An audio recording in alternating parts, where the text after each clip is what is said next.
I know y'all are looking at that thumbnail, it's like, oh, Charlie Kirk is at it again. Yes, he's at it again, but this time I truly believe that if acted upon properly, Dr. Yusef Salaam can definitely sue him and should sue him for defamation. So in case y'all don't know who this is, Dr. Yusef Salaam was one of the 5 boys who was accused and convicted of, unfortunately, of violating this PC woman back in the late 80s. He was a part of the Central Park 5. Of course, we all know the story by now. If you haven't, there's a lot of resources and information out there that can guide you in the direction of the narrative of that story and how it unfolded and where the resolution is as it stands today. So of course, now he has gone through the rest of his life. You know, he's become very successful. As you know, so you can see he has doctor in his name. He's got his doctorate, got his PhD, and he's held or is holding currently a political seat.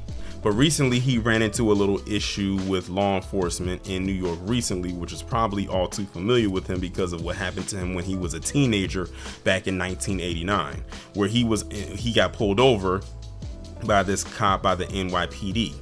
So what I'm gonna do first is I'm gonna read the article, and then I'm gonna bring into the fold, unfortunately, Charlie Kirk, and why I said that Dr. Salaam needs to sue him immensely. After Councilman Yusef Salaam's or Dr. Salaam's account of recently being pulled over by cops prompted the NYPD to release video and an explanation of the incident, saying he was stopped because of driving with tinted windows, the Pole's allies are focusing on what was said or not during the exchange. Salaam has argued that the Friday incident shows the need for the How Many Stops Act, which would require cops to document every investigative encounter they had with civilians, though the legislation would not require officers to explain the reasons they stop individuals. Still, Salaam's allies say the cops who stopped the councilman, a member of the exonerated Central Park 5, who recently became chair of the council's public safety committee, should have given him a reason to pulling him over. Several participants on a Zoom call with Salaam at the time of the incident backed up his assertion that he asked the police officer who stopped him in Harlem why he was being pulled over. Councilwoman Sandy Nurse, Mandela Jones of the council speaker's office, and Michael Szyczki, I can't pronounce that name, y'all, forgive me, of the New York Civil Liberties Union say they heard the question. We heard it on the Zoom because as soon as he left, we started talking about it. Like, why didn't he answer your question? Nurse recounted on Sunday. The incident, which drew a mix of criticism and support for Salaam, came as the council is set Tuesday to override Mayor Adams' veto of the How Many Stops Act. The conference call with Salaam in part focused on that bill. It was a missed opportunity by the officer to alert the council member of whatever it was that he was stopping him for. He was willing to engage and the officer just failed to let him know, so we were left thinking, what could this be about? Police body camera video of the stop doesn't show Salaam explicitly asking the question during the brief traffic stop. I introduced myself as Councilman Yusef Salaam and subsequently asked the officer why I was pulled over, Salaam said in a statement. Instead of answering my question, the officer stated, "We're done here," and proceeded to walk away. A 41-second video of the encounter released by the NYPD differed from his account of what happened, though it is not clear if the footage captured the entire police stop. The audio in the released footage begins immediately, but footage from Axe and body cameras have a buffering period in which audio isn't recorded until 60 seconds after an officer activates the camera recording switch. The officer identifies himself as Salaam, responds, "I'm council member Salaam." "Oh, council member," the cop replies, with Salaam this saying, "This district," as in District 9. "Oh, okay, have a good one," the officer says, then starts walking from the car. "Everything okay?" Salaam asks, and the officer responds, "Yep, you're working, right?" Salaam's brief reply is not audible before the officer says, "Take care, sir." The video doesn't capture if Salaam had any interaction with the officer's partner, who approached from the passenger side. The NYPD didn't immediately answer follow-up questions, including a question about the 60-second buffering period on Sunday. In a statement released Saturday, the NYPD said Salaam's car had Georgia license plates and dark tints beyond legal limits. As the video shows, throughout this interaction, the officer conducted himself professionally and responsibly. He followed all proper procedures, and including procedures that were put in place after Detective Russell Timoshenko was shot and killed through tinted windows in 2007. This officer should be commended for his polite, professional, and respectful conduct, and for using his discretion appropriately so the council member could complete his official duties. Salaam, who was exonerated after spending years in prison as one of the Central Park 5 teens wrongly convicted in the 1989 Central Park jogger violation case, lived in Georgia for several years until recently returning to New York City. He was elected to the city council in November. Attempts to reach him on Sunday were unsuccessful. And it goes on and on and on, but you pretty much get the rest of the gist of the story. So you have it right there. So it looks like it was just a situation that was a misunderstanding, or it could have led to something else, to be quite honest. But it seems to me when Dr. Salaam had told him, or told the cop who he was, then that's when the cop was like, oh, you know what? You got it. You good. You know what? It's just a misunderstanding on our part. We just gonna go ahead and let you go, and go on about your day and have a good one. But again, it was another one of those situations like you pulled him over for whatever reason, if you had one at all, and didn't really tell him what it was. But the minute he told you his title, then that's when you started to switch up and was like, okay, everything is good. So imagine if he didn't have that title, it probably could have escalated to something way more than what it needed to be. So in this case, the title actually worked in his favor. But if it was me, I would still keep an eye on that cop who pulled me over for reasons unknown. But that was pretty much the story right there. Now we have to segue into how Charlie Kirk comes into this. So y'all see this post right here. This is a post that Charlie Kirk made up on his page. And also, I forgot to say in the beginning, but shout out to Kid Gravity, because that's how I actually found out about this particular post. Again, I do not follow Charlie Kirk. The only time I really come across something that he posts is mainly if Kid Gravity comes across it and I just happen to see it. So look, we're going to go through this post that Charlie Kirk made. He said, New York City Councilman Yusef Salaam, who once took part in the gruesome gang violation of a jogger in Central Park. Let's pause right there. They were exonerated of this. He would know that if he actually did proper research. And the thing is, it's not like this story is not public knowledge.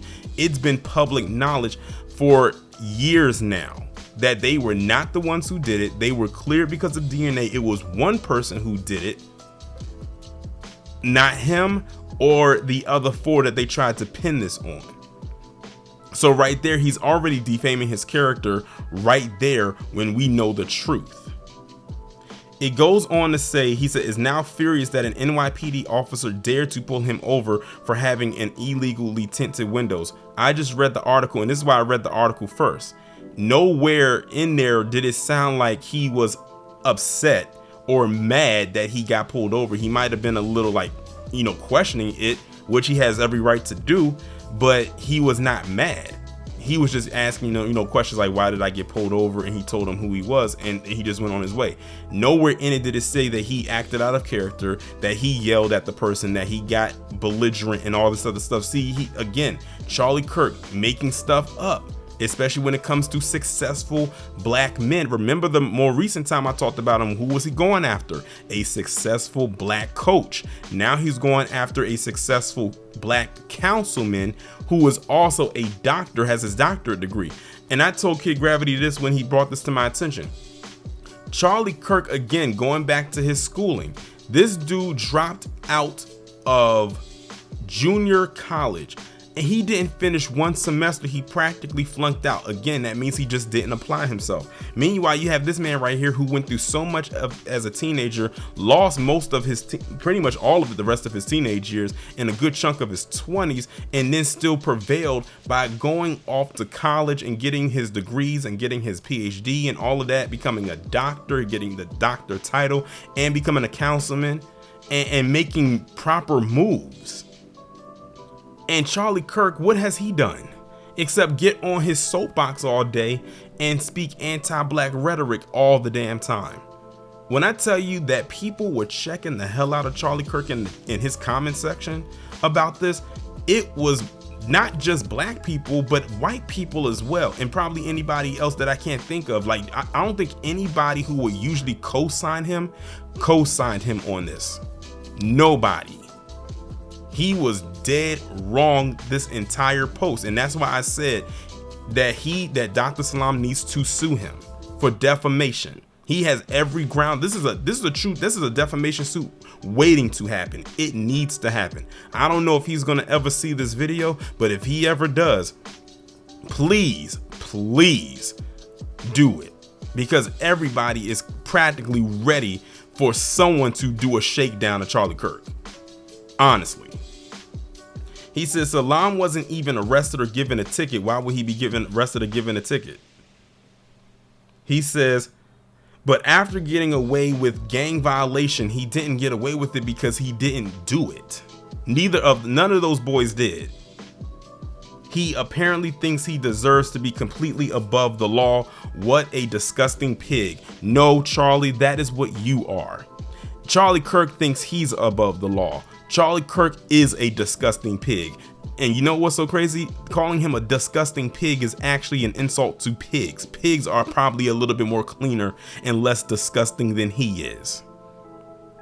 There's probably not enough words in the English language or any language in the world to describe the utter disdain and loathsome I have for Charlie Kirk. And not just me, but anybody that is aware of this dude's antics. And he'll sit up there and try to say that he's not anti-black when he clearly is. I don't know who he's trying to fool. But like I told you, and like Kid Gravity has told you and many others, November 5th is right around the corner. The buck stops there. For some, it's already stopped. Some, it's slowing down. But yeah, if I was Dr. Yusef Salaam, I would be finding a way to take out a defamation lawsuit against Charlie Kirk, and I would sue him until he goes into limbo, until he goes into oblivion. That would be perfect. Imagine that, if he was the one to take down Charlie Kirk. Just imagine that. He would be seen as a hero in many people's eyes. I'm just saying. I think he should heavily consider it. And to be honest with you, even if he didn't, it's probably because he has no clue who the hell Charlie Kirk is. And you know what? I wouldn't even blame him if he didn't, because many of us wouldn't know who Charlie Kirk was if he didn't say the stuff that he says. And to be honest with you, when I started to first learn about Charlie Kirk, it wasn't because I found about him directly because I just stumbled across him. It's because people in the new black media made me aware of who he is. If it wasn't for the new black media, I wouldn't know who Charlie Kirk. I couldn't even pick him up in a police lineup. That's how irrelevant he was to me, and still is now, but I have to still call him out on this BS, especially on this, because this story right here affected so many black boys and men back in that time period, and even still to this day, and even historically before then. Charlie Kirk has never been in that type of position. I'm telling you, once they get Charlie Kirk into that position of where he cannot bounce back from, they're gonna start releasing all kinds of dirt about him.